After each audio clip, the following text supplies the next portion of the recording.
I just want everyone to know that Nathan just showed me someone he likes on TikTok, and I pointed out immediately that it was AI. Yeah. What's her name? Her name is Rich Grammy. Rich Grammy. Yeah, Rich Grammy. I said unfollow her, and he said okay. I couldn't figure it out though. So wait, stop, shut up. Okay, so profile. How do I get there? Well, maybe you'll never see her again. Scrolling through my feed, all I see is bullshit. Fake news, clickbait, gotta sift through all of it. Oh. Like share, retweet, trying to keep up with the trends, but it's all just a facade, man, it's all pretend. Online bullshit, that's all it is. You say you're living large, but I know it's just a myth. Online bullshit, can't you see? We're all caught up in the nonsense, it's time to break free.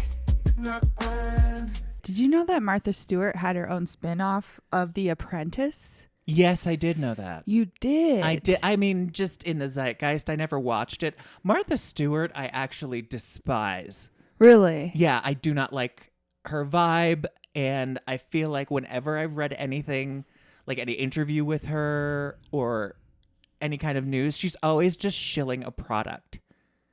She's just a saleswoman. Like any examples? New York Times did, or the Washington Post or the New York Times, I can't remember, but one of those kinds of papers did a profile on her when she was selling CBD gummies. All she could do, like, you could tell they were trying to do like a real interview about her being like 80 and now like the grand dame of fucking like decorating and cooking shows. Yeah. And she just wanted to sell she just wanted ad space for these CBD gummies. I mean, that seems kind of silly. Yeah. The CBD gummies, but I do think she has like a one-track mind to make money. Yeah. Okay. Well, this brings up an interesting Yeah. kind of conversation we could have about it, in that, does she have a responsibility to her fans to be a human being? You know what I mean? I think, like, to be authentic. Is and it a share responsibility or is it like we would like this more and therefore she should do what we like?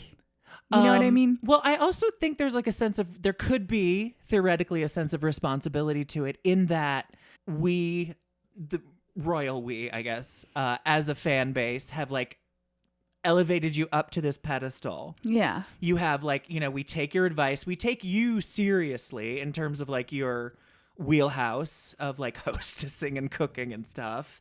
And you've also made probably billions of dollars with our support. So, is it right that all you literally fucking do is keep on trying to sell us shit? Or do we want to have some actual communication with you? I'm just saying theoretically. Well, what do you think Bethenny Frankel is doing? I don't know. I just know that I like her TikTok. Yeah. Yeah. I think at the end of the day, Bethenny Frankel is always there to make money. And I don't know that she's going to be quite as obvious like it sounds like Martha Stewart was. I think Martha Stewart, she's 80. She's just given up. Or she's not even trying to like be anything other than a money-making machine now. She hasn't given up. She's beautiful. Have you seen her lately? She's got billions of dollars. No, I know. Yeah. I mean, that didn't help Madonna, but I think recently she said, oh, I met a man and he was good for a night. Is that what Martha Stewart said? Yeah. Oh, well, good for her. I didn't hear that one. She's keeping it real. Okay. All right. Yeah. Maybe I'm just not too up on the Martha Stewart news. So I bring it up because she had her own apprentice, and I realize it is called The Apprentice, but it's like the Martha Stewart type of apprentice. Yeah, yeah. And where it's a lot of passive aggression and shit done behind your back. No. Okay, according to Wikipedia, tasks were centered on Stewart's areas of expertise: media, culinary arts, entertaining, decorating, crafts, design, merchandising, and style. So, I mean, to me, that sounds fun. And I am assuming you didn't watch it, so you don't know that Bethenny Frankel, this was her start. No shit. Yeah. Okay. She came in second. Yeah. So she didn't win. And who won? Do you remember? It says Donna Stone.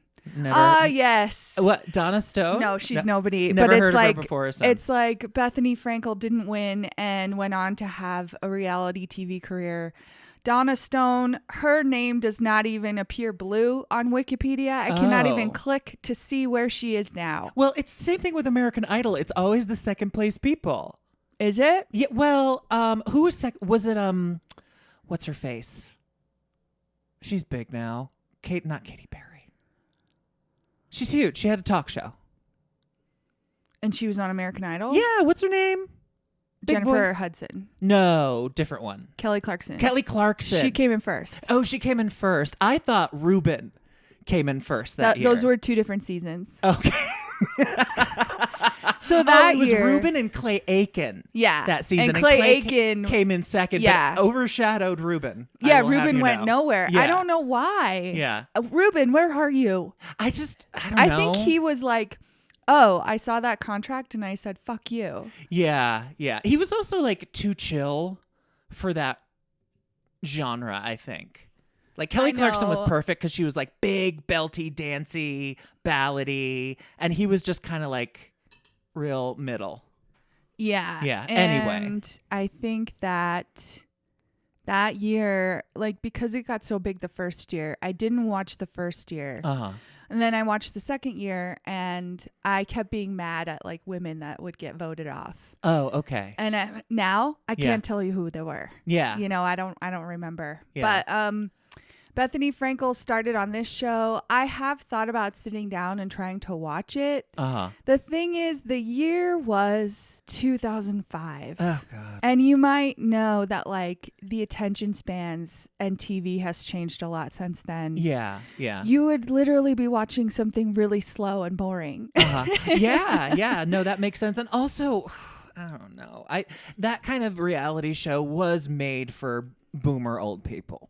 Oh. It was. I mean, who the hell else cares about what Martha Stewart is doing on a day-to-day basis and sees her like as a powerful mover and shaker in any business space?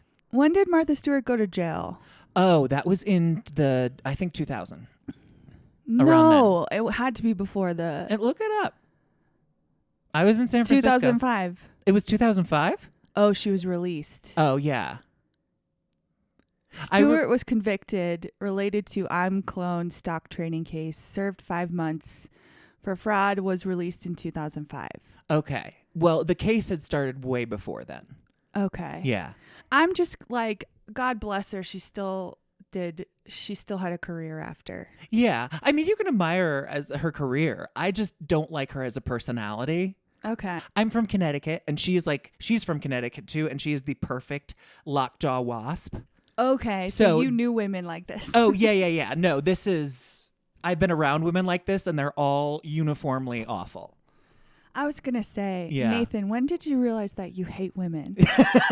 I think it was when I was born. That's what I was going to say. Yeah. So, in the years since then, Bethenny will say that Martha Stewart hated her. Uh-huh. Here's a clip that comes up because at some point Bethenny got her own talk show. Mm-hmm.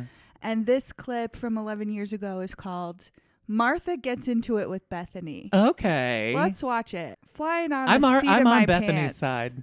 But besides the show of it, I mean the moment of it, the not choosing me, was it that what was like that? That's what I sort want. of got this a little wrong. Or- I mean, it was my business to nobody told me who to choose. Oh, right, Nobody. right. No, That's I know. why I want to know. These are not fixed, these shows. No, I agree. The apprentices are sort of given to one, and that on that show, you're sort of given the apprentices. I went through a whole lot of hundreds of contestants, but the last 10 or so were really the producers' choices. So you made it through those difficult producers. That's pretty good. Just getting there was good. But I didn't win. Well, are you still smarting from that? You have your own show now, this No. fabulous show. No, I just wanted to, it was such a big moment in my life. I wanted to I wanted to know what you were feeling because I felt like you didn't like me, to be honest with you. Well, you weren't so likable then. Oh, that's what I want to hear. No, you weren't. You were a pest. You were a pest. She was. She was a pest, and you were, I mean, so out there in front of everybody, you know. And now you can be that. You're the host. She like doesn't have a reason, it seems like. She's like, I don't know, you were annoying. No, it's how I feel about Martha Stewart. Martha Stewart feels about Bethenny Frankel. You can tell. She's just Yeah. like, I don't like your ways. Yeah, totally. But I do appreciate how she's not afraid to say it on Bethany's own fucking show. That's Right. pretty badass. I think if she was being more honest, she would say, I don't know why, but I didn't like you. I mean, she did, to be fair, she did call her a pest. Yeah. No, you were a pest. So she didn't win that show, and then I guess that's how she parlayed over to The Real Housewives. I discovered her more when she had already been on that show for a while, Uh-huh. and they gave her a spin-off called Bethenny Getting Married. Okay. And it would come on, and I would watch it, and she was getting married because she was already pregnant, Okay. and so she would just eat everything she could find. Yeah, yeah. And I was like, well, that's fun. But we had already, I think, as a collective audience, decided that she was too obsessed with being thin. Oh, I do remember that. Didn't she have like skinny girl wine or something like that? Yeah. Was that her? Okay, I thought it But was. see, before that, she had published a book called Naturally Thin. Oh, okay. That was like her first entrepreneurial thing Yeah. with getting attention from housewives. Okay. Okay. And So then, she immediately goes into like the body shaming, body image business. Yeah. Great. Good for her. Yeah. Yeah. But she was always thin, and her job title was natural food chef. Oh, okay. And Oh, so she did have a background in food. yeah, Okay, got it. that is how we are, right? We want to know that if you're going to offer us a diet, it's going to make us thin. Yeah, Okay? yeah. And I do remember randomly seeing pictures of her at this point in her career, and she looked kasheksik. The word of the Word day. of the day is kasheksik. I think it just means like gaunt and sickly. Well, do you remember when she It might put have, on like, her own daughter's pajama top? No, I do not remember that at all. I Okay. just remember seeing random pictures of her in like the Daily Beast or whatever, and she just looked sick. She puts on her own daughter's pajamas just to be like, Yeah. can you believe I fit? And I mean, the picture I'm looking at is creepy in and of itself. Ser- she looks like she like just woke up in them. She's like, yeah. I actually wore these all night, you guys. Oh my. Well, also, doesn't she have like full makeup and hair? No, she looks like she rolled out of bed. Oh, okay. I can't tell. It's kind of blurry. Here's what she wrote. This is my daughter's nightgown and PJ shorts. Think we're ready to start sharing clothes yet? How old is her daughter? 4. Oh, When your 4-year-old Peanut says, Mommy, please put my dress on, and giggles uncontrollably, you do what you're told. okay. Do you think her mom was like, her daughter was like, Mom, you're going to look fat in this? No, she was probably like, Mom, take off my clothes. No, it says that she said, put it on. Oh, I don't believe it. I don't really believe it either. I don't believe it one bit. And I think if she did say that, she was trying to make Bethenny feel fat. Yeah. Real cunty 4-year-old you got there. Yeah. Yeah. Wow. Okay, so The Real Housewives of New York City began in 2008. Okay. So 3 years after she's on The Apprentice. And Bethenny, looking back, will always say she was dirt poor. Okay. And When she got on The Apprentice. all of it. Okay. All right. Because at some point, like you said, she comes out with Skinny Girl. It's Skinny Girl Margarita. Yeah. And that comes from every time they're going out, because I don't know if you know, but on The Real Housewives, half of what they're doing is going to restaurants and ordering things. Yeah. Yeah. And we I have always noticed get to that. see what they order. Yeah. Which I will say is very fun. Yeah. I would love it. I love to see them like at the restaurant and be like, what's the best drink to throw in somebody's face? Exactly. Like what will really hurt her eyes the most? Like, I want to know how acidic your limes exactly. are today. Yeah. Could you just put extra lemon juice in that and maybe some battery acid for taste? Yeah, and then Yeah. bring me a martini on the side. Exactly. So that's the drink for throwing. That's the drink for drinking. Bethany would always go out with Ramona, and they'd have a drink. Uh-huh. Bethany's drink is tequila, Patron tequila on the rocks Uh-huh. with a little bit of triple sec and a bunch of limes. Okay. And then Sounds good. Ramona is just like, I'll take a Pinot Grigio. Okay. Yeah. Ramona is someone you should see. Okay. Like, Ramona, when she gets drunk, she's like, turtle time. Oh my And God, I want to see her. I don't know why. Yeah. Turtle time. Does it make her move slowly or something? No, she like dances around in a circle. I wonder if she knows what a turtle is. I don't know why she Okay. says that. What is turtle time? Hello again. As I'm writing this, I'm thinking how in just a few hours I will be on a plane to Italy with Mario. That's her husband. Okay. So This is Ramona. I guess they let her write this. They would, like, at the beginning of The Housewives, they did a lot of blogging and talking about the behind the scenes of like what was happening. I did not know that. Then when they have fights on the show, a lot Yeah. of times it'll be like, what you said about me in the press and on your blog. Oh, well, that's okay. not what you said to my face. Okay, so it creates fodder for further conflict. It does. Love it. Okay, got it. So Ramona writes, I met Luann for lunch to tell her I couldn't be in her music video. Okay. Oh, this is Countess Luann. Yeah. Oh, we gotta watch her. I've seen it. I just want to see it again. Money can buy a class. So she says, Avery and I had discussed it. Avery is her daughter. Okay. And she felt it would be too embarrassing for her. I also felt that it wasn't something I wanted to do. I wasn't comfortable for myself or as a mother. You cannot compare having turtle time to a music video. Turtle time is in the privacy of your own home or a place you have fun with your friends. It means cutting loose, having some Pinot Grigio, and even dancing. So when she gets drunk, she's just like, it's turtle time. And that's what she says. But why turtle? I don't know. Is it a lost cause? Am I tilting at windmills to think try to find out? I think so. Okay, fine. Call it what you want, Ramon. Call it what you want. Yeah, call it what you want. Yeah. To maybe I could text Emily Rose and say, where did turtle time come from? Oh, that'd be good. I bet she knows. She knows all. I do. Where did turtle time come from? It's like kind of a weird thing. They were at some like yacht cruise, the ladies, and there was a Hooters yacht, and there was another yacht, and then there was like I think one of the other yachts had like something, it was like turtle themed. It was turtle themed.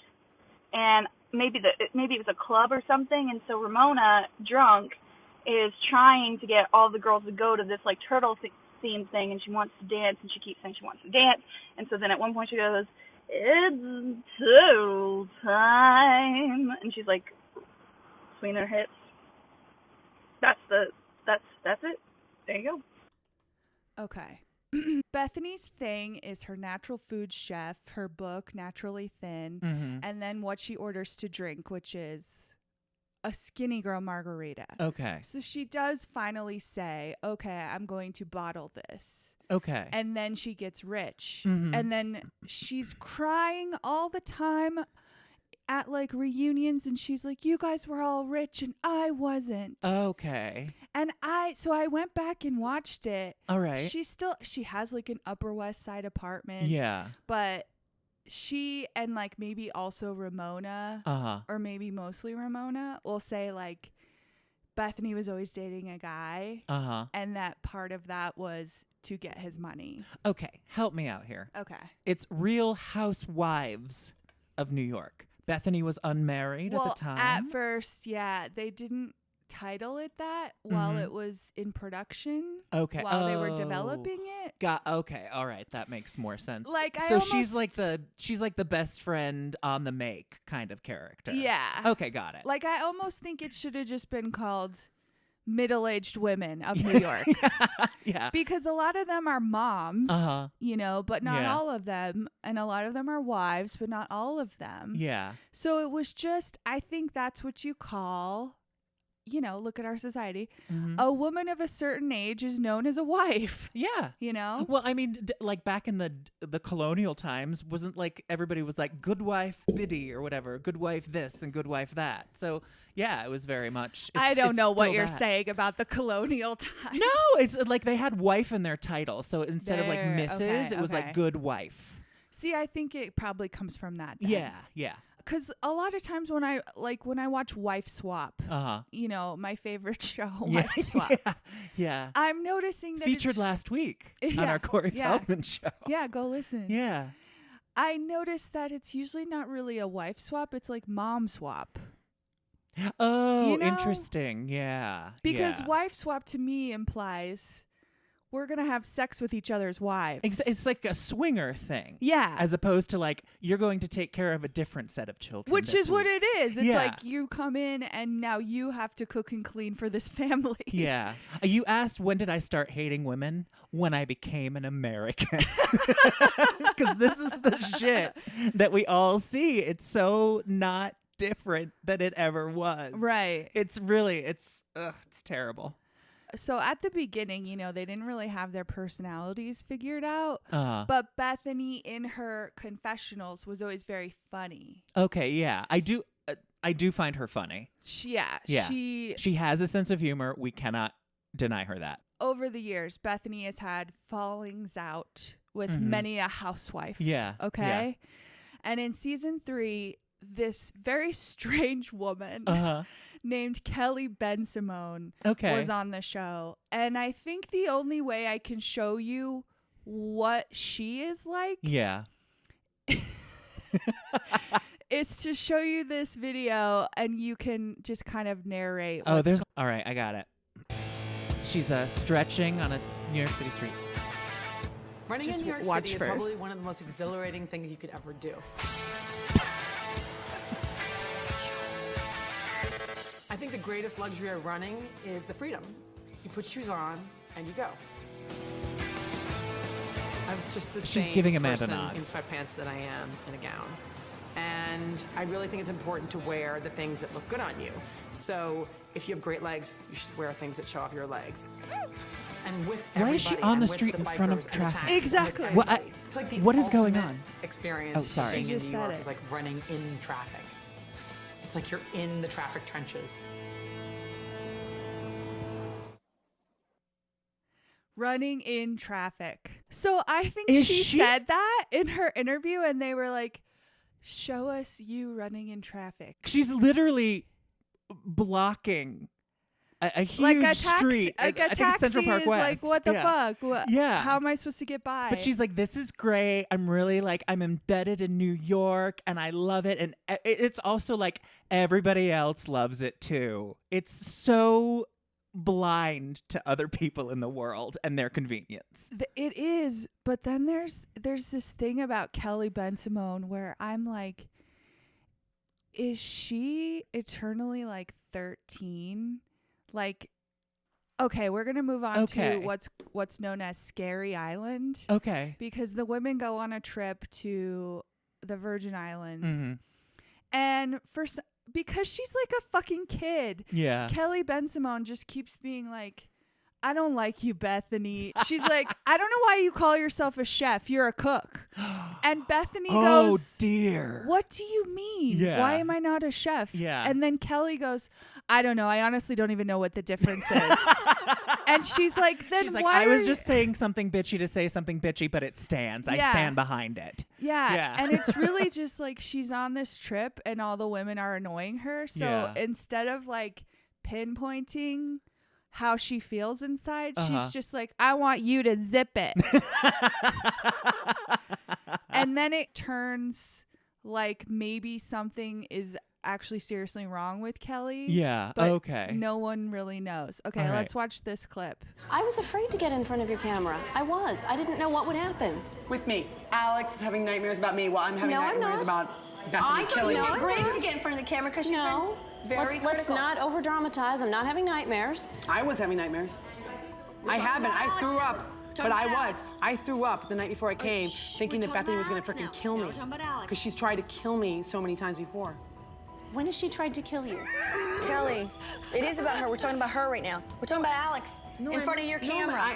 Okay, if let's you rewind. if you have any kind of fears about being in front of my camera, that's an issue. There are times when you just kind of seem to go a little crazy and you kind of go on the attack. You made yourself vulnerable You do. to go in front of the camera. And- Anybody's camera. No, it's like you channel these weird people. I was scared. I was scared. What did she do? Oh, we don't know. It's hard to follow this conversation. Oh. The night of Ramona's true renewal party. Oh, wait. I don't What know does that what have the to do with situation. real life? Can you just zip it?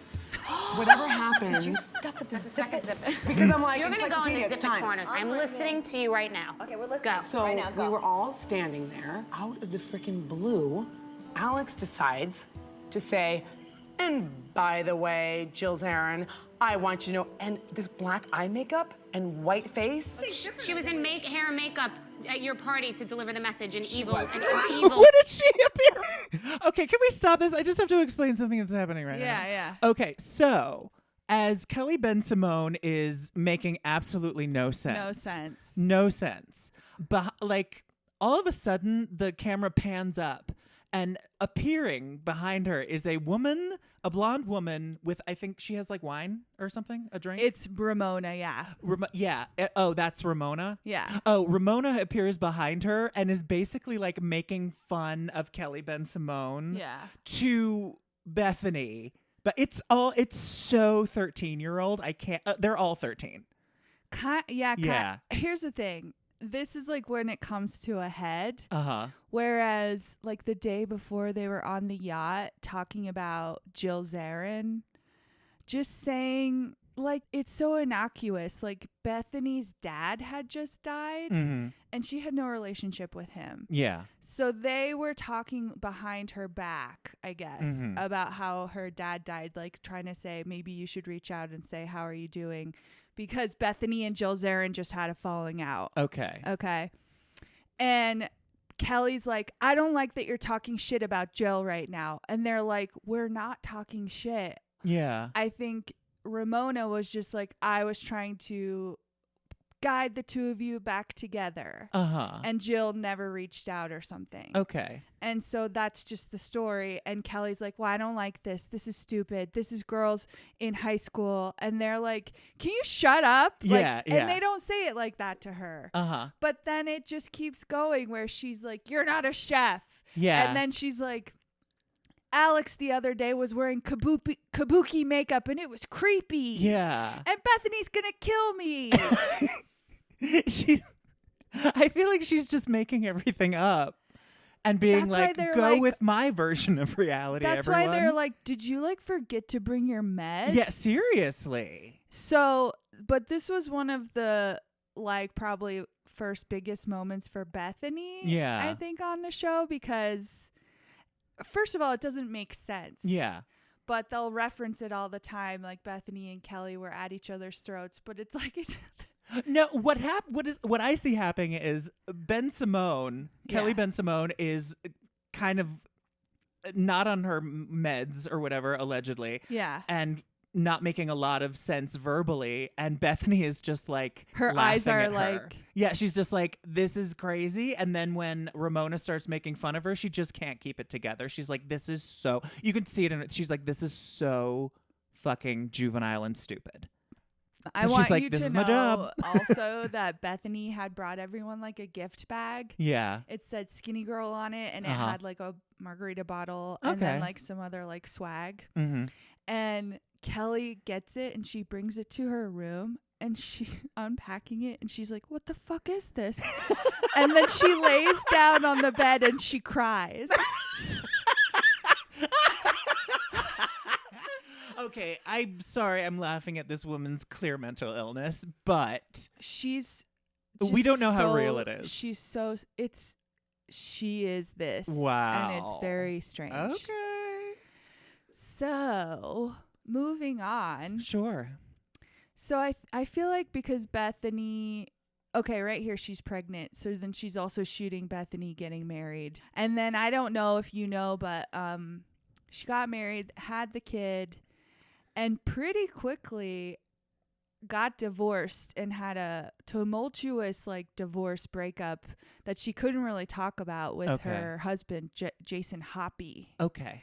And so I think everyone has always been like, he sounds like he's being a monster to her, but none of us have any concrete details about it. So we don't have any of his side of the story. It's just her. Right. Okay, so but they did Bethenny getting married, right? Yeah. Did you see any of it? Yeah. Okay, so obviously the fiance at that point He is looks like a featured. nice guy. Okay, so there's no red flags during that No. show, but he apparently off camera becomes a monster, When which they is possible. are going through a divorce. I think then, Yeah. like a lot of people do, he tries to use the kid Yeah. to like get leverage of some kind. Divorce brings out the worst in some people. It really does. Yeah. Yeah. But I think from our perspective, we were like, we didn't know Jason Hoppy was a monster. Yeah.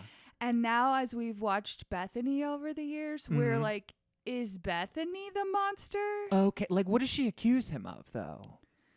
It's not, she can't really talk she about can't really. it. But she's just like, he's done so many bad things. She to shows me. up to parties and she's crying. Oh, okay. You know? I'm sorry. It's just, it reeks to me of like attention seeking as opposed to like actual emotional distress. I Maybe think I'm wrong. it could be. Yeah. Because I'm usually like when you wondering- go to a party, you're like, I'm going to sit out in my car and cry, Yeah. fix my eye makeup, and then go in and pretend everything's okay. That's a normal human reaction.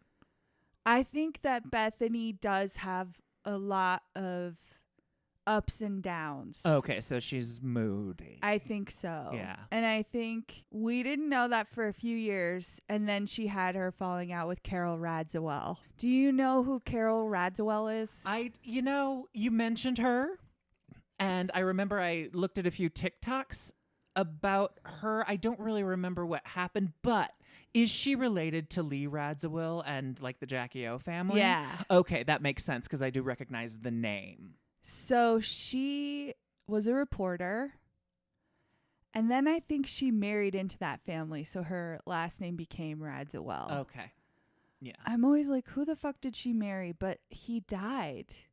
So she wasn't even married to him for that long. And then he died. And then when she first showed up on The Housewives, some of the other housewives were like, oh, I loved your memoir called What Remains. Uh-huh.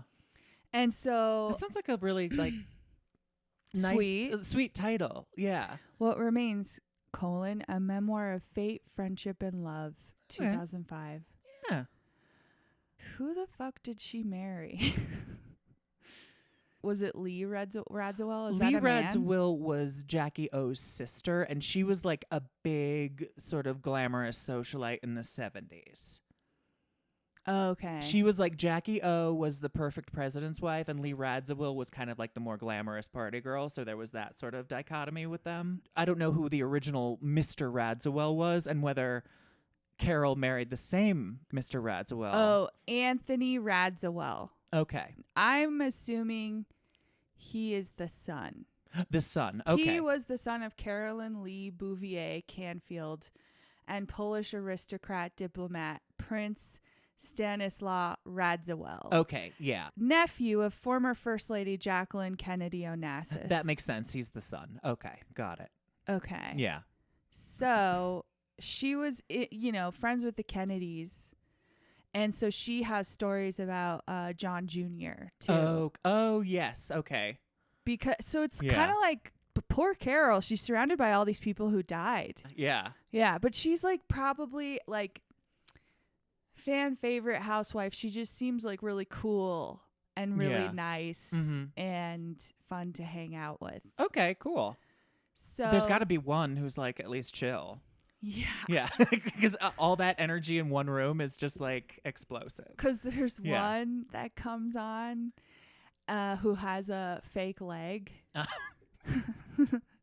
And I don't know if you see where it's going, but during a fight, she takes her leg off and throws it. Of course she does. Of course she does. American aristocracy, everyone. American aristocracy, these people. Well, I don't know that woman is. No, but I mean just all these rich people. Oh, and like I mean, Luann de Lesseps. Rich reality television people are American aristocracy. It's like they have that level of privilege. Right. Let's look at what happened with Carol. Oh, okay. Let's watch this to show what was going on with her and Jason Hoppy. So you can tell me if it's for attention. Okay. I'm not going on my weekend, which is every other, with my daughter to away. Like, I live for her. I never thought I'd have a kid. Like, I live for her, and she's going through This a is hard Carol? time. I will Yeah. never I love get her. I'm just kidding. Yeah. Yeah. I don't get anybody but my daughter. Everyone understands that. Everyone understands And I'm not the only one who's a that. daughter, but Everyone- whatever my situation is, it's pretty bad, and that's my own thing, and I can't do it. Okay. I'm sorry. Do you need a hug, or No. is that going to make you cry more? No, Because I'm it's not a hugger. No, and I hugs don't even make know me you. cry. It's so weird. I want to talk to the person that works here and cry to them because it's weird.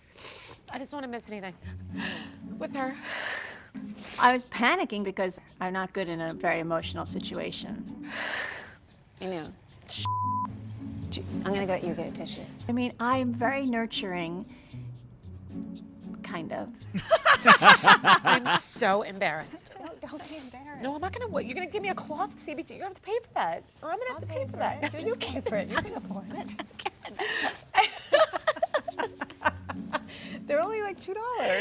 Are they really? All right, but then I might as well. I'm too cheap to cry on a cloth napkin. I mean, that's when I'll be when I'm really. It's okay. I don't care. I don't. Here he is. Now we need him. Do you have alcohol in the bar section? Don't you guys give people wine when they're shopping to make them drink more? Do you guys need anything besides alcohol? Drugs. No, we're good. Don't have any We're drugs. good. No. All right.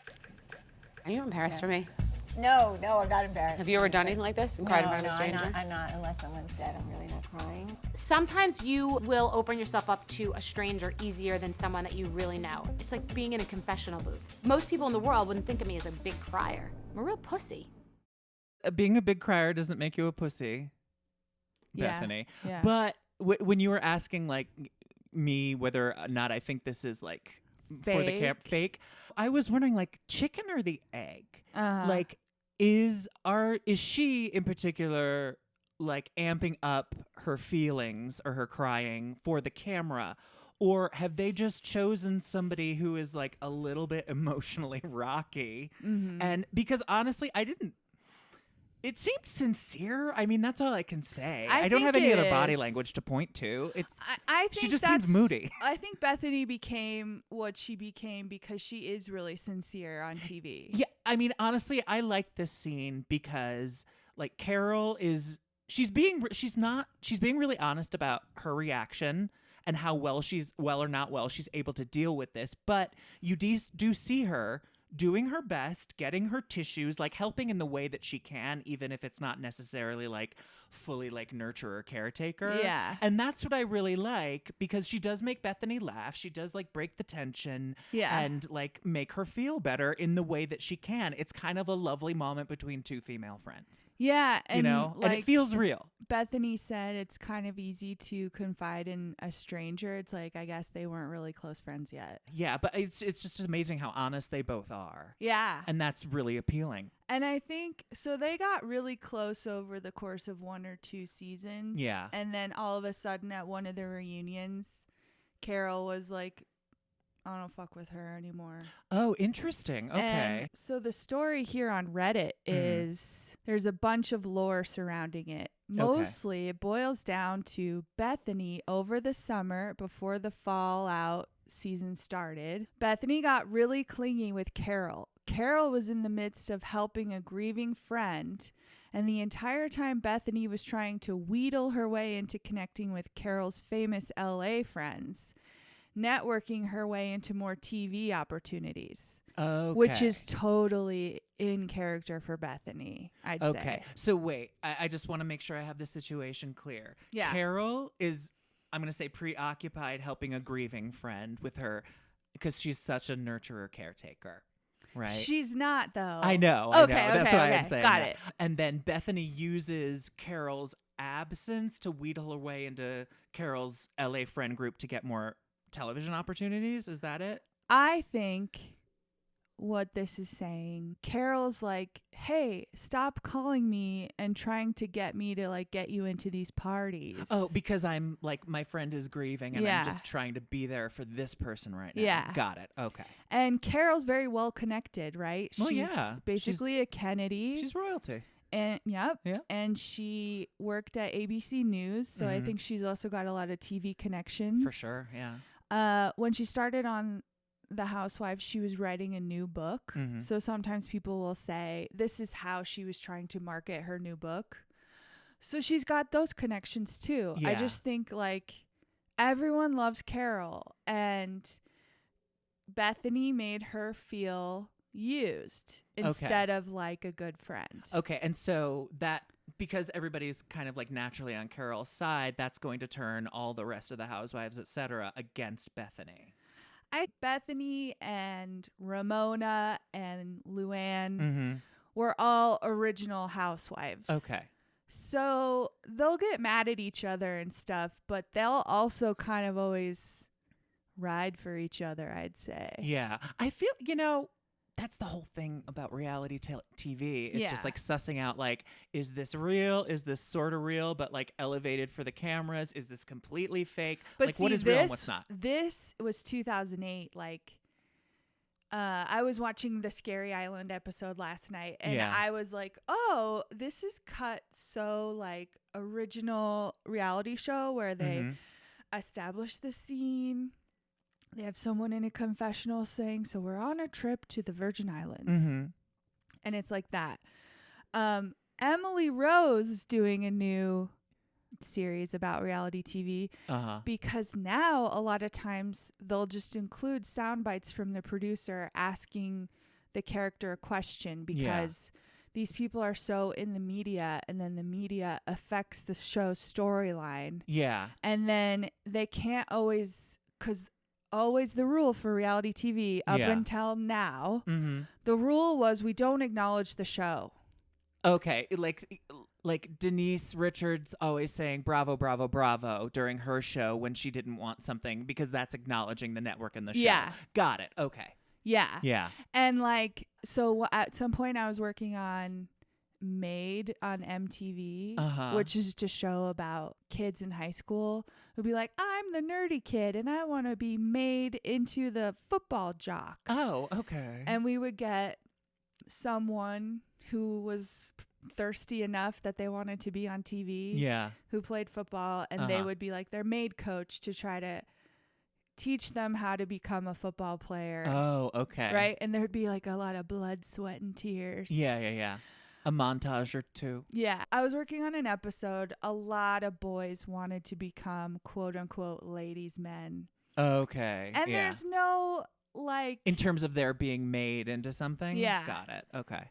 And so sometimes I'd be calling locations trying to be like, can we film here at your restaurant? And they'd say, oh, what's the episode about? Yeah. And I'd say, well, this young, lovely, nerdy young man would like to become a ladies' man. And they would go, ew. And I would be like, no, look, like he's not great at socializing. And so we're trying to turn him into someone that people want to be friends with. So you're literally so putting the nicest spin on it as you it's a lovely show about transformation and growing up. Well, and it is like their maid coach is not there like, here's how you get girls. And then teaching them like pickup artist shit. I was thinking like, here, you neg them. Insult them constantly. Go up to them and say, your hair would look pretty if you brushed it. Yeah. Like you would be really attractive if your voice wasn't so bad. Right. I don't like gravel in people's voice. Whatever. So I was trying to come up with ideas for how he could go meet girls, right? Okay. And I was like, what if we just like he pretends he's producing a news segment with the camera person. Yeah. And we take that person and because these girls are going to be weirded out by a camera anyway. Mm-hmm. So what if we just acknowledge the camera? Yeah. And the response was, we can never acknowledge the camera. Okay. All right. So wait, you're going literally. Yeah. Random girls. Yeah. And you have them sign like the thing. Yeah. At some point. But it's not, so they don't know before you go up to them? No, they know. Okay. I was just trying to make it less awkward. Oh, okay. Got it. In my thought process. Oh. Anyways, what I'm saying is things have totally changed now. Okay. And a lot of like the women on The Real Housewives of New York City now, they know how things are going to be spun when everything is cut together. Yeah. and that thus the show is boring. Yeah. Yeah. Because they're not all really friends. They cast these women. Yeah. And so there are no stakes. Yeah, like there's no friendship there's no 30-year friendship that could be destroyed. No. Got it. Okay. And the first women on the show did, like, a bunch of them did know each other before the show. Okay. Then they would bring in new ones and they would get to know each other. Yeah. But it was like, I don't know. What I'm saying is I believe it was always very real. And then we got to a point where what is most real, we have to acknowledge the show. And hopefully these women don't think too much about how they're going to be edited. Yeah. And then try to behave. But now they know. Yeah. Like now enough time has gone by where it's like they probably know exactly what's going to happen. And so therefore they like tamp down anything that could be seen as controversial. They can, yeah. Yeah, they can. Okay. And that's why the show sucks. Yeah. So continuing in this Reddit post. So Carol thought everything was good at the beginning of the season until Bethenny started using her confessionals for a complete narrative spin. Okay. An eventual Carol takedown. So the whole time they're filming, palling around, Yeah. Bethenny's going into the confessional and shitting on Carol. Can Carol see the confessionals before everything comes out? No. Oh, so that's why then damn. at the reunion. Yeah. Oh, I see. After they've seen the show, they're like, you said this shit, but you did this when we were. Blah. Yeah. Once Carol caught on to what shady shit Bethenny was doing behind her back, that's when Carol went nuclear, which is what you see in her old blog posts and the reunion near the tail end of the season. Okay. Bethenny's confessionals that focused around her reactions to Carol were an entire smear campaign that B was using to manipulate the audience to paint Carol as a bad friend. So things like, oh, Carol is too busy with her selfish boy toy. Carol was dating a much younger man. Okay. Carol loves shopping more than charity. Carol replaced me with Tinsley as a friend. Okay. Carol doesn't have a career anymore and is basically a freeloader in this friendship. Carol seems depressed over her quasi breakup. It's true. Bethenny can get feisty in her. This is some mean shit. Bethenny shitting on Carol in confession. I mean, it's also extraordinarily entertaining to me. As it was to everyone. Yeah. Let's watch this. Okay. Because it'll have clips, I believe. I sent you a gushing email and you sent me back a THX. You didn't text me back. Don't take it personally. I did No, you didn't. It's very difficult for Carol to take criticism. At 7 o'clock, you said congratulations. I responded immediately. I said thanks. I'm dying. You always defend the person sitting next to you. You don't say your own thing. You just chime into what the other person's saying. I say my own thing. I'm ride or die, honey, and you know that. No, it's sad. It's really sad. All the envelopes have been packed. And it's like everyone asks to come, but Carol hasn't really expressed any interest in it, so she's not into it. Yeah. We don't have that much in common. Carol doesn't have kids, and she doesn't have a career. I asked Adam to be part of this whole journey as a photographer. He said, what's the comp? We went back and said, there is no comp. And he said, well, then I can't. And it just rubbed me the wrong way. No, that's it rubbed horrifying. You never told me you called Adam and asked him to go to Houston. I didn't call him. You never told me you emailed Adam. I never emailed Adam. Then what did you do? Smoke signals? Yeah. What is it? Okay.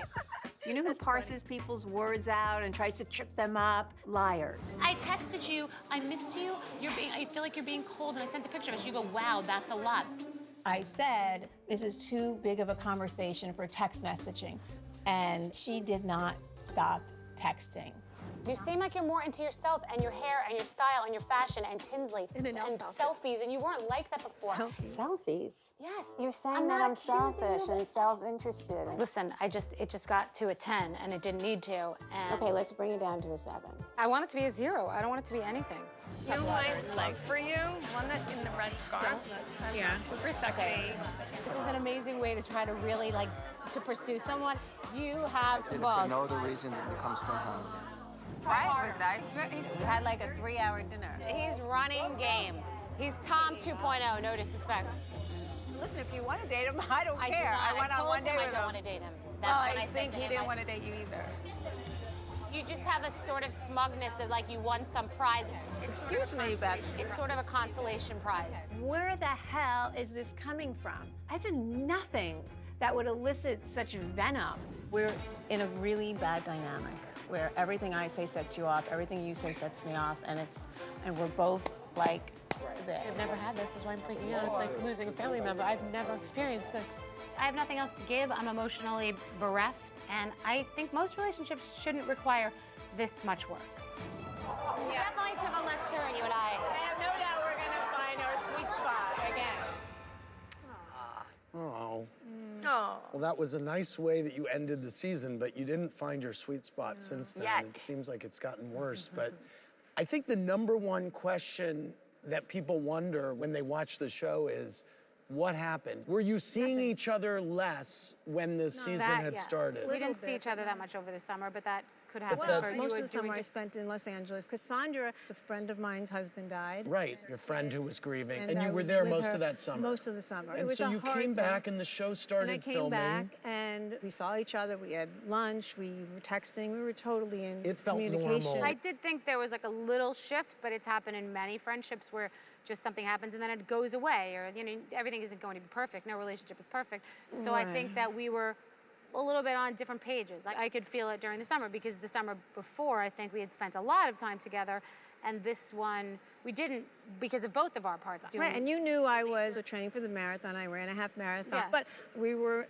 seeing each other. Well, I called you to take you out for your birthday. We went to Montauk, and you made me drop you off and pick you up. You didn't even invite me. I had to wait for you to come outside, and I thought that was sort of different. I would have thought you'd be like, I don't know, you just made me pick you up and drop you off. Cassandra didn't really want to see people. So I didn't want to introduce new people in her life. She's still grieving. But you did it in LA also. You had a bunch of group things with your friends and girlfriends, and no, you I didn't include me. You did. I Except was we're all with going out to Cassandra. dinner at Medea with a bunch of people. I didn't even think to include you. Cassandra and her friend and I were going out to I'm just dinner. saying, you there was didn't no. include me, and this is how I felt. She felt slighted. She felt I slighted. felt left out. But I also saw you a bunch of times. Actually, I was trying to figure out a long weekend for us to go to the Golden Door. I asked some friends if they could borrow private planes for your Puerto Rico mission. And I was like, I'm going to help you. I'm so proud of you. And I have tons of text messages to show you. And I won't bore. I won't. I would love to see those. Well, I mean, I Tons can of go them. through them if you. Please don't.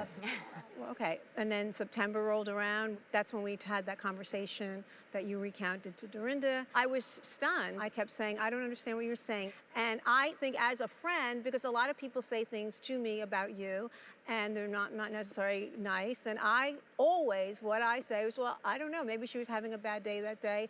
I love her. She's a great girl. And when you were recounting And the vice versa, story, by the way. okay, when you were recounting the stories about Adam, I remember saying to you, you know what? When people say nasty things about Adam to you, don't pile on. Just shut that down. I thought you were broken up with him, and then once I Okay. realized that whether broken up or not, you were still kind of having coffee or I retreated immediately. You know what it seems like? It seems like you kept having these conversations, a lot of miscommunication, and you kept kind of wanting it to be back to normal. And I you wanted could it never to be get back to normal, back but on I don't track. think Bethenny wanted it ever to be back to normal. You were ready for it to be over. No, I I came wasn't. to you and said, let's talk. You were dismissive, condescending. You didn't want to talk.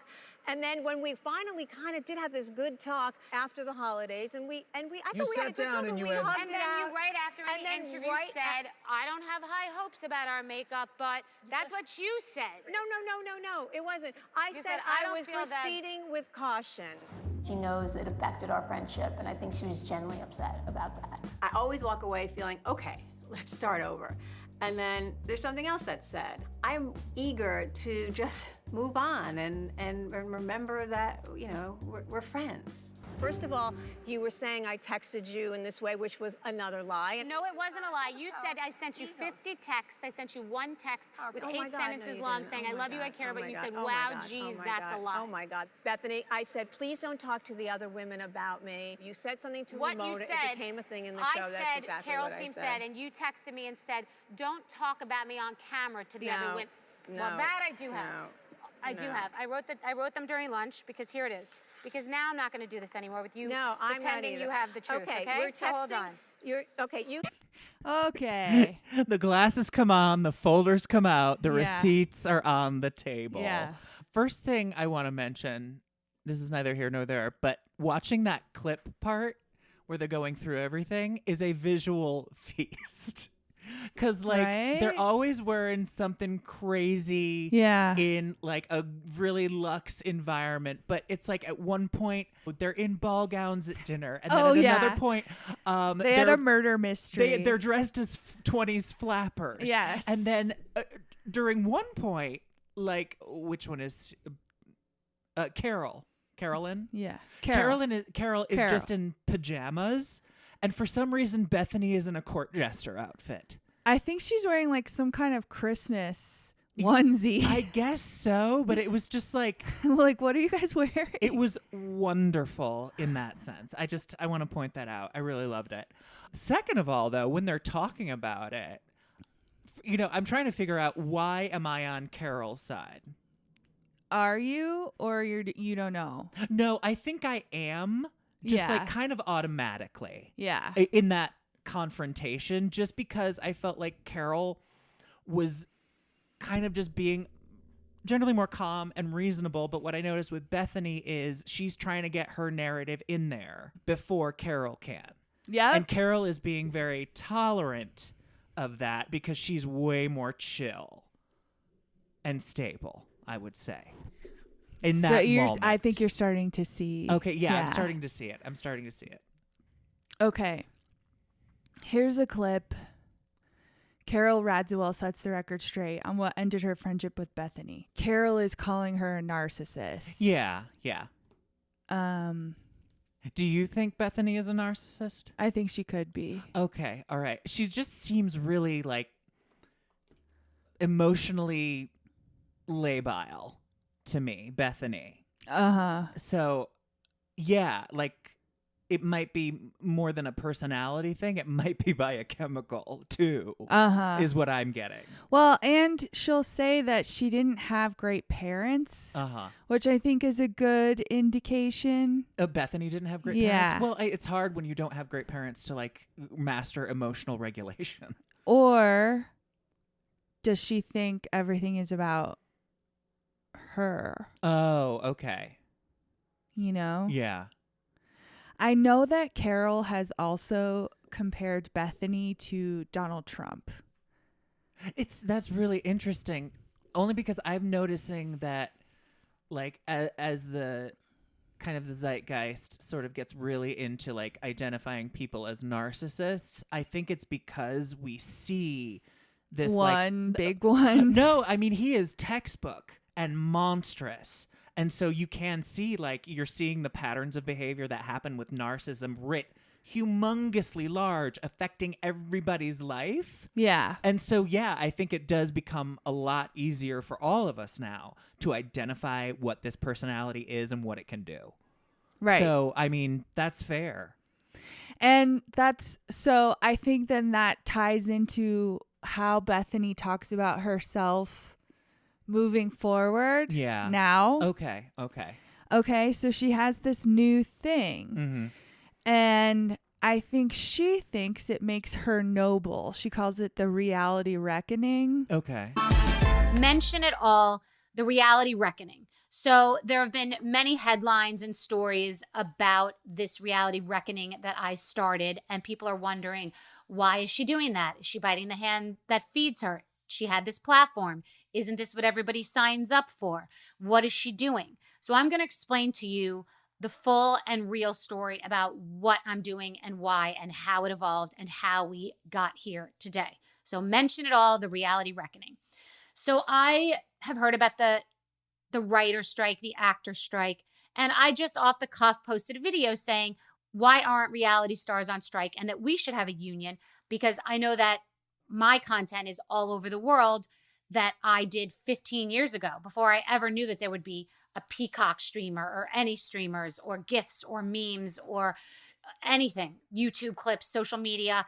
I go to Australia and I'll see my entire body on the back of buses promoting shows for Hey You Australia, which I never even knew existed because it didn't exist. So we signed our lives away, not realizing where it would be distributed for decades to come. And people say, well, this is what you sign up for. And it is what we signed up for then, but we did not know what the world would become, and we did not know that there would be streamers. And this is effectively what actors are fighting for. Reality stars should have a union too.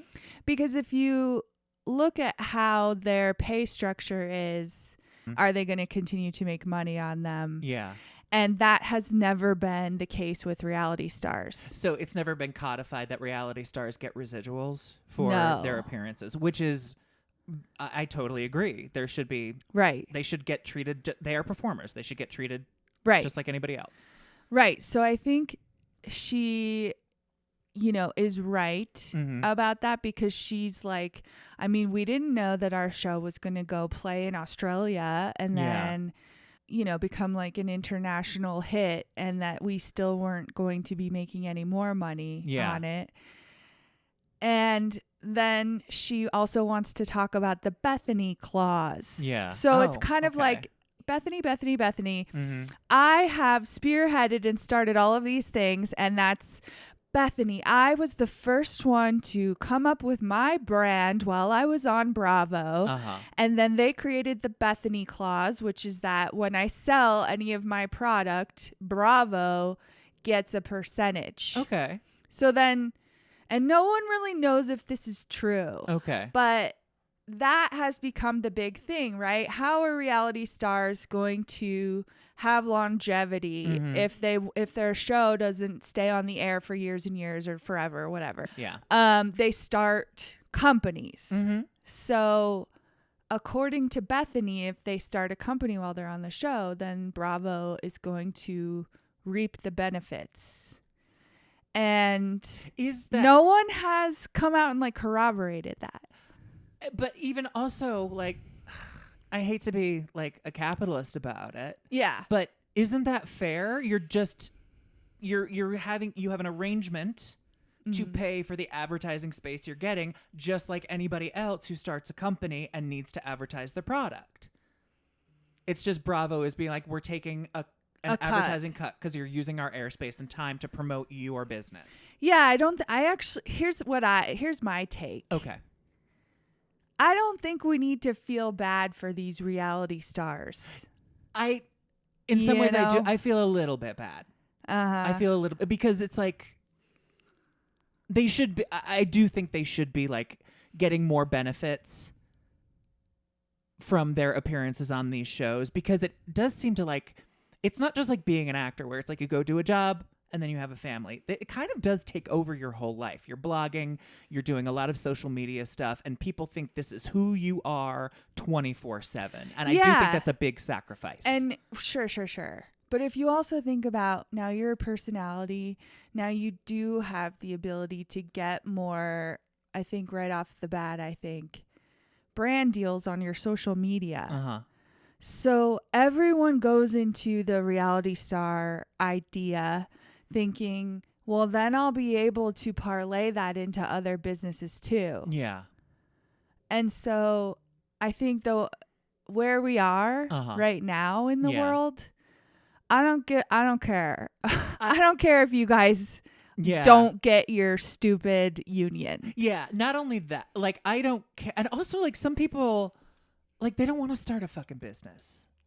Like, business is an ambition of its own. You shouldn't have to in order to, like, make money in the way that every other famous actor does. Yeah, I don't know. I can see where it also is like, can you still get jobs, right? Yeah. Can you, like, regular jobs? You aren't going to be on Bravo anymore. You haven't started a business. What are your options now, right? You become a part of the reality circuit. Yeah, you go on special forces. No, it's and a you profession go on, now. Yeah, you know, it's not. But that's where I'm like, you're gonna be fine, I guess. Yeah. So then she gets on TikTok. This is her new reality show. Okay. And always what she's doing and saying is like, I created this and I created this and I created this. Yeah. And yeah. her new thing is supermodel snacks. I make the absolute best healthy snacks. I call them supermodel snacks. You already know this went viral. My supermodel snacks went viral. And if I put mayo into my snacks, it has to be Duke's mayo. I can use it guilt-free since there's no sugar whatsoever. I throw a couple of spoonfuls into my chicken salad or a nice dressing. It is so delicious. Basically skinny girl snacks with a new name. Yeah. Okay, got it. So Because skinny girl doesn't people I doubt that people want to hear skinny girl anymore. Yeah. Because it's so like could be body shaming. Right. Yeah. It's like this is better than that.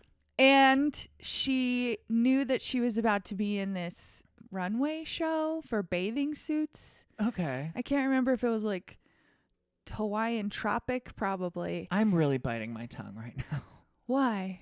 Because honestly, she doesn't have a bathing suit body. I think she's too skinny. Oh, she's too skinny. I think she's too skinny. Yeah. I mean, at least maybe. Well, let's watch her in the. Okay. Yeah. Sorry, I don't mean to body shame her, but I was just like watching her come down the runway, and I'm like, you saw her come down a runway? No, like in my mind, like what would she look like? You're like, I was watching it. Yeah, in my mind. Which is where most things happen. Well, for me. side note, you know how people, I think it's Gen Z, they're obsessed with talking about autism. Yeah. How much on the spectrum they are, Yep. and whether they can visualize things in their brain. Yeah. Oh, whether they can visualize? Have you heard that? No. I know the autism thing. But they're like, when you think of an apple, can you see the apple? Yep. And I'm like, yeah. And they're like, I can't. And I'm like, well, do you mean with your eyes? Yeah. Because obviously I don't see it with my eyes. My eyes see you. You're in front of me. Yeah, no, I see it in my mind's eye. But I see an apple and they're like, for me, it's a dark object. And I'm like, are you just like taking the words too literally? Not only that, my understanding of like autism, like Temple Grandin autism, is that it is primarily, your primary way of dealing with the world is visual. Oh. Yeah. Because the name of her like memoir is called Thinking in Pictures. Oh my God. Yeah. So it's like, I don't know why they're equating autism with not being able to visualize. In fact, autism in some ways should make it easier for them to be visual. Yeah. And I don't know if I'm like getting that wrong. I'm just thinking about some kids I was hanging out with recently. Oh, okay. Well, it's just like. But they wanted to talk about their autism and they wanted to talk about whether they could visualize pictures. Well, autism is hot right now. I know. Apparently, but they don't know what it actually is. They're just like, I feel weird. I was like, yeah, welcome to fucking America in 2025, my babe. Anyway, sorry. I hate the youth. Let's actually okay. watch Bethenny Frankel walk down the runway, okay? All right. I'll explain later. I guess you can be like, her body is acceptable to me now. Exactly. She can live. Yeah. Yeah. What do you think? Okay, it's not what I expected. All I'm saying is that she looks healthier than I thought she would. Because of the pictures in the daughter's pajamas? Just because of a lot of the pictures I've seen of her, like, just out there in the world, she's always looked really unhealthily skinny to me. Like, you could, like, I don't know. I just remember seeing her arms and then just looking like there must have been a period where she was, like, not looking specifically healthy. She looks great. She looks great. I mean, I do kind of think she has an eating disorder, you know, if you want to say she has an obsession with what she eats. Yeah. Like there's this other influencer named Liv Schmidt who has been demonetized because she was promoting like pretty bad eating behaviors. And I still follow her. Yeah. Yeah. Okay. I still follow her because I was like thinking about doing an episode on her. And what she does every day is goes to a restaurant and orders something decadent. Okay. Like yesterday, she ordered a chocolate croissant and then she shows you how a skinny person eats it. That's so disordered. Right? Wow. That's next level. And then she'll like get on and be like, she's like, all you need is a taste, you know? And Bethenny would say stuff like that too. Yeah. And like, you should leave every meal not full or stuffed. Okay. Yeah. And I'm just thinking in my head, if this wasn't a disorder, you wouldn't be thinking about it this much. Yeah. You know? Yeah. So. And you also wouldn't like, I don't know, it's the ordering of the decadent thing. And then denying yourself that decadent thing, which is real fucked up in the head. And that's what they do. That's like Hallmark. And I don't know why. Yeah. Because I'm like, oh, I ordered it, I'm eating it. It's a disordered relationship with food and yourself.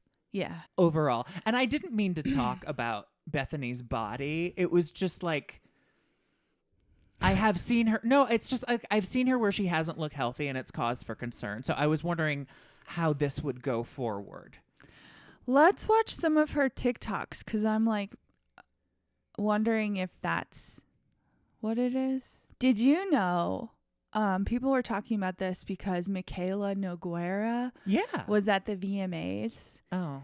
And they were like, oh, honey, you don't get your filters now, do you? Right. So, and then also someone pointed out, when you're filming on your phone, I don't know what the deal is with the camera, but it is a little bit naturally slimming. Okay. And so I showed Nathan this video just of Bethenny with no makeup and wet hair. And I was like, does she look unhealthy, skinny here? And he said yes. And I'm like, well, maybe it's the camera. I mean, I will say everyone probably will also agree.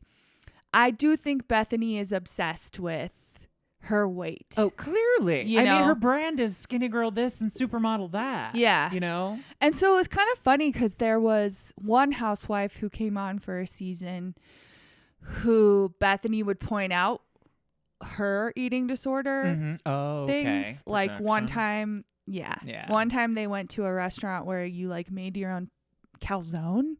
Oh. And this woman cooked her calzone with a knife and fork in it. And I guess like it came out and she discovered that and she was like, oh, I can't eat it. And Bethenny was like, that's the most anorexic thing I've ever seen because she ruined her food. And then that was the reason she couldn't eat it. And that she would also always have everyone over and put out snacks. Like she would like overdo it with snacks. Because she wants everybody else to eat. It's the same thing where they order the croissant and then deny themselves. Uh-huh.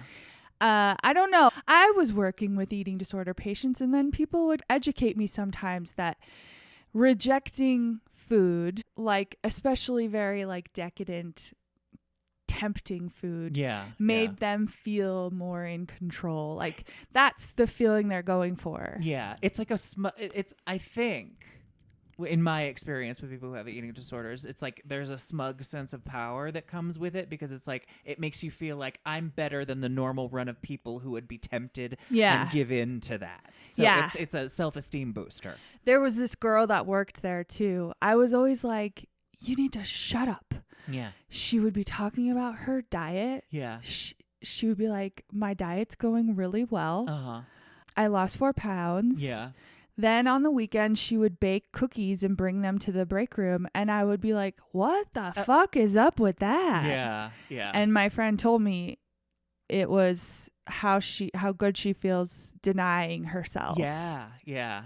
So, oh my God. I mean, I don't see Bethenny doing that. The only thing, I feel so bad now, but the only thing I'm saying is you're going to get called out. I'm going to get called out. So I just want to say, look at her and see if there is not a certain sharpness to her features that might bespeak unhealthy underweightness. And where does that come from? That's all I'm saying. I mean, that is what people say. Yeah. So, I mean, I'm talking about her health more than her body. Yeah. You know? I mean, have you seen Ariana Grande lately? Oh, she always seems like a little bit. Oh, it's fragile. gotten bad. Oh, really? Yeah. And then people want to chastise people for bringing it up, but it's like, well, is someone going to take her aside? Are they going to wait until? Yeah. When are they going to wait till? Okay, here, if Ariana Grande had a big bleeding eye, right, and nobody was talking about it, that would be a huge, because we don't want to talk about her looks. It's like she's clearly in physical distress. Yeah. And I feel like it's the same way when you see somebody who's like obviously fragile, sort of a paler or like not good skin tone. You can take those things in and make a conclusion out of them, is what I'm saying. Like they're jaundiced? Jaundiced, or just like sallow. Sallow. Just like kind of gray without a lot of color. What? No, I'm serious. No, I just like that word. Yeah. Let's look at some of Bethenny's problematic TikToks. Okay. Should we start with the Jeffrey Epstein one? Yes, let's start with the Jeffrey Epstein one. Katie sent this one to me and asked for my reaction. And you were like, it's a good idea. I was. Let's play it, and you can see what I thought was a good idea. Okay. And judge me accordingly. Okay, so the Epstein list. Correct me if I'm wrong. I read that the group of victims is compiling their own list. Why do they have to wait for the man to release a list? So they're going to release their own list. And I suggest that they compile a list, and like Easter eggs or like a horoscope or a fortune cookie, every day there is like a subscribable newsletter. And every day you get to open up a name. So it's a name a day. So they can charge for it. They all get to make money on their own terms as partners. And every day we get to see a member of the list. And they could give some details about the person if everyone doesn't know. Maybe an extra tidbit, some of their ages. Maybe every day they could give one of their names and information, and one of the daddies on the list's names, age, and information. That's my suggestion. Yeah. Okay, I'm sorry. It's just the idea. It's just like every day these like group of Epstein victims are like, let's look in the fortune cookie today, and they crack it open and make like a thing out of it, and they're like, oh, Les Wexner. Yeah.